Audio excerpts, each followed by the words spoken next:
Because what we're talking about is sound money, which is above all governments and central banks to their ability to inflate away. And it's real simple. Gold and silver both are used in every single sector of the global economy. So they have the broadest base of functionality and the broadest base of demand. Where is fiat or government debt-based currency used? One place. Where is cryptocurrency used? One place. So if you're going into a knife fight like you did in Venezuela, do you want something that has one level of demand, or do you want something that has a massive level of demand? This is your financial bazooka. Of course. And that's why it's retained its value. Gold has surged beyond $4,000 an ounce, while silver races toward the $50 mark, signaling one of the most dramatic rallies in precious metals since the 1970s. Central banks are buying at record levels. Investors are abandoning traditional markets, and the US dollar's global dominance is rapidly eroding. Lynette Zang has long warned this moment would come. Her message is clear and urgent. Before the financial system resets, safeguard your wealth in physical gold and silver. This isn't about fear-mongering. It's about understanding how real money works and recognizing how power gradually shifts from the people to the institutions that create currency. As Lynette explains, gold and silver remain the final line of defense against financial surveillance and systemic manipulation, especially as corporate-backed digital currencies begin to replace real, tangible money. Don't forget to like, subscribe, and turn on notifications for the latest insights on the gold and silver markets. The patterns of how hard assets actually flow from undervaluation to fair valuation to undervaluation, constantly like that. And when I was about 10 years old, and I didn't even realize how influential this was, but when I was 10 years old, my parents and I were at his house, and he said, "Come here, I want to show you something." And he took us in a back bedroom where he had 2 tall floor safes. And he opened the doors of those safes, and he said, "If anything should happen to me, your Aunt Bertie will be well taken care of for the rest of her life because of what's in these safes." So naturally, I turned around and looked. And what he had in there were all $20, pre-1933, $20 gold coins. So I didn't really understand the significance of it at 10 years old.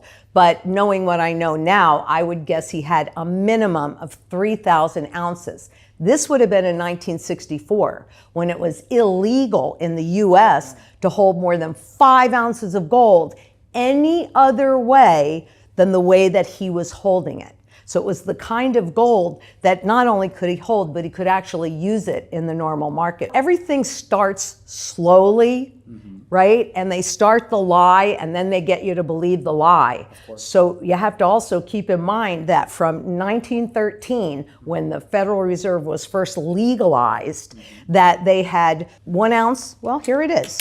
A 1 ounce gold coin. Show that to the camera right there. 1 ounce there gold you go. coin. 1 ounce gold coin, as well as a $20 gold certificate. And then magically also Federal Reserve notes, which were actually corporate debt converted into the new money. And they were all allowed to operate in the system at the same time, at the same stated level of purchasing power.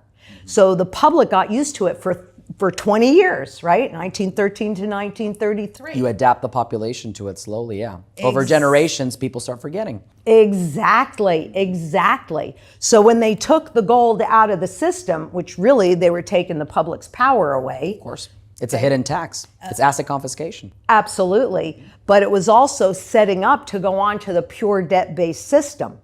Because if they were used to using all 3 things as $20, when they took the gold and the gold certificates away, they still had those $20 Federal Reserve notes. So the population thought nothing had changed, when in reality, everything changed. Everything did. Yeah. And what did that actually do? Because that's what the public needs to understand, which is the public had power. If you didn't like what the central bank or the government was doing, you'd go in with the bill and come out with the gold. Yeah. And what gold really does in the monetary system is it creates or forces fiscal responsibility. Of course, it puts restraints on government. Exactly. Now, because we have limited time, I would love for somebody like you to explain exactly why is gold money? because that's something important. I think people do not understand today what money is. So unit of account, medium of exchange, and storage of value. What does that mean? And why has gold over thousands of years retained these three fundamental features? There's actually a one more, and that's a long-term store of value. So the first one is about getting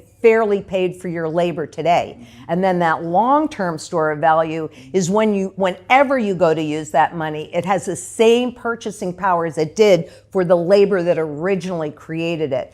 And it's really quite simple, because what we're talking about is sound money, which is above all governments and central banks to their ability to inflate away. And it's real simple. Gold and silver both are used in every single sector of the global economy. So they have the broadest base of functionality and the broadest base of demand.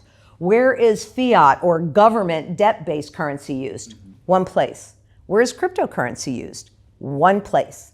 So if you're going into a knife fight like you did in Venezuela, do you want something that has one level of demand, or do you want something that has a massive level of demand? This is your financial bazooka. Of course. And that's why it's retained its value. No, and that's because, and really it is gold. Gold is the primary currency metal, and that's because it's indestructible. And I want everybody to think about this actually, because it takes labor and energy to pull this out of the ground and refine it. But then that energy is stored. And because gold is indestructible, in any form at all, it can be melted down and used again in every single sector of the global economy. And so this has infinite value because this energy is stored for use over and over and over and over again.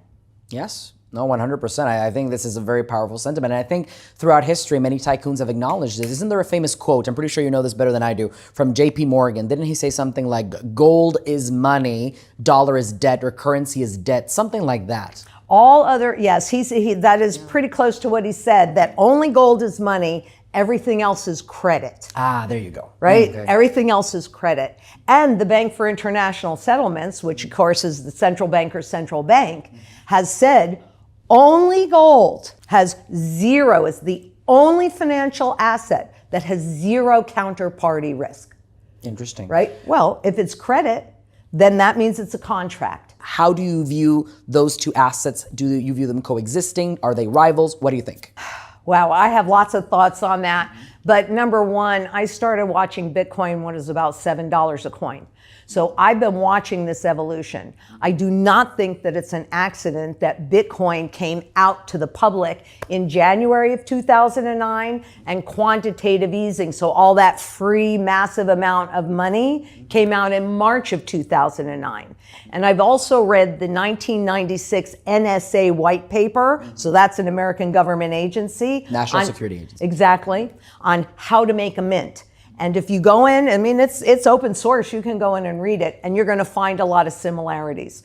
So there was, frankly, no doubt in my mind that in 2008, when they let Shearson go out, that the system had died. And it was put on life support to get the new system ready. And the new system was already, I mean, this isn't something that was magical. That's why Bitcoin came out in January of 2009, because let me ask you, how much money do you think would have gone into this? Since you're absolutely right, there's the same fundamental belief, but how much more money would have gone into this? Yeah, gold would have been $30,000 an ounce or something, yeah. Oh, well, God knows what it would be. Yeah, because you would have levels, had, yeah. Exactly. And actually, that's only in terms of dollars. We should talk about fundamental value another time.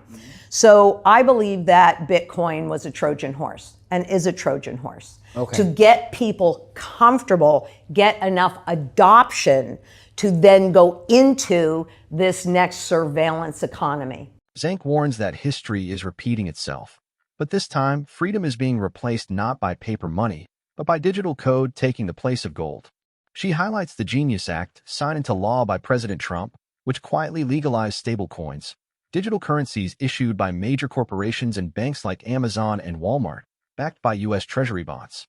According to Zang, This shift gives megacorporations an unprecedented level of control over how and where people spend their money. While silver now trades near $50 and gold exceeds $4,000, she insists this is only the beginning. The world is gradually returning to real money. As central banks stockpile record amounts of gold, inflation accelerates, and the US dollar weakens. Zang believes that once confidence in fiat currencies collapses and governments are forced to hyperinflate their debts, gold will soar in value. Her message is unmistakable. Gold and silver aren't investments, they're insurance. They protect purchasing power when the banking system falters. Now, let's return to hear her next words. We were asked to bring our gold to the vault of the central bank and we would get a certificate, and it was for our safety because the government was protecting us. So what are your thoughts on that? Well, absolutely. I'm glad you brought up stablecoins because I think this is so significant. I've studied currencies and currency life cycles since I was a stockbroker at Shearson in 1987.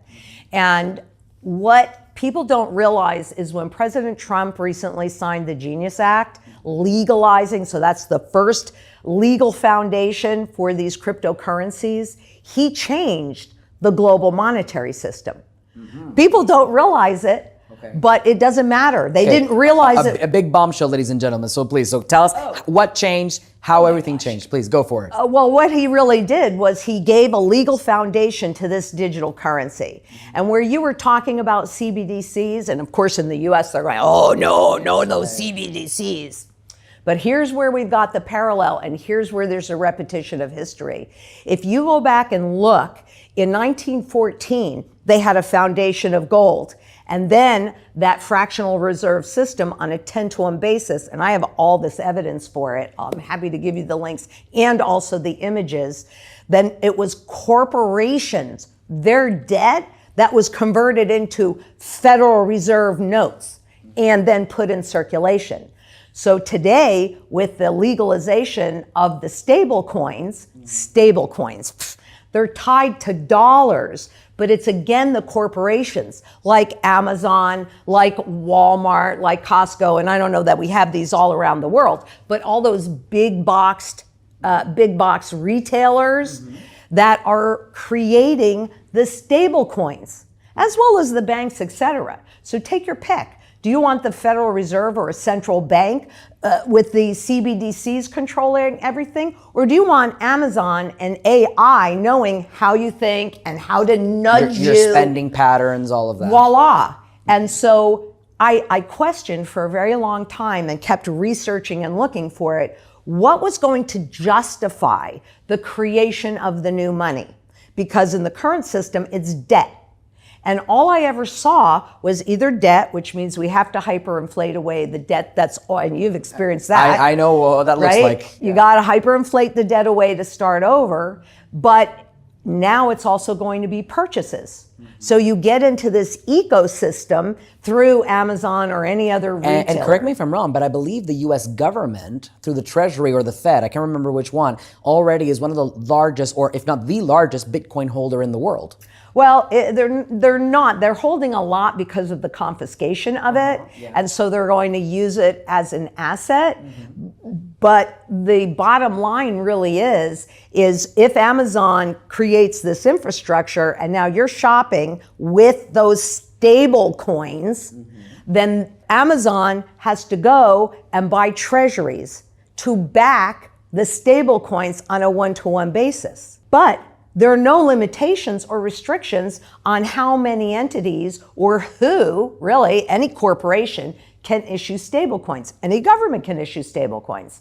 So while today, this is another big, huge piece, and I think you'll have an idea about this, but the latest count that I saw, the stablecoin industry on a global basis, there are about 125 billion stablecoins out there. Yes. The goal by 2028, something like that, is to have over 2 trillion stable coins. Lynette Zang emphasizes that stablecoins mark a major turning point in the global financial system, one that most people completely overlooked. She points to President Trump's signing of the Genius Act, which quietly legalized the use of stablecoins in the United States. According to Zang, this single act fundamentally altered the foundation of the global monetary system. Having studied currency evolution for decades, she notes striking parallels between today and 1914, when corporate debt was transformed into money through the Federal Reserve System. Back then, the dollar was backed by gold and operated on a fractional reserve basis, meaning only a small portion of the money supply had real value.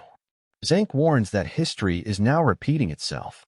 But this time, digital currencies created by corporations are replacing both gold and paper money as the medium of exchange. Backed by U.S. Treasuries, companies like Amazon, Walmart, and major banks can now issue their own stablecoins, giving them unprecedented control over how consumers spend and what they can buy.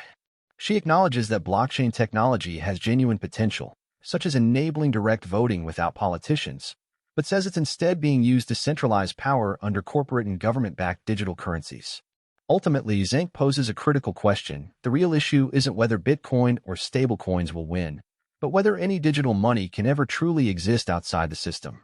Thanks for watching. Remember to like, subscribe, and ring the bell for the latest updates on gold and silver.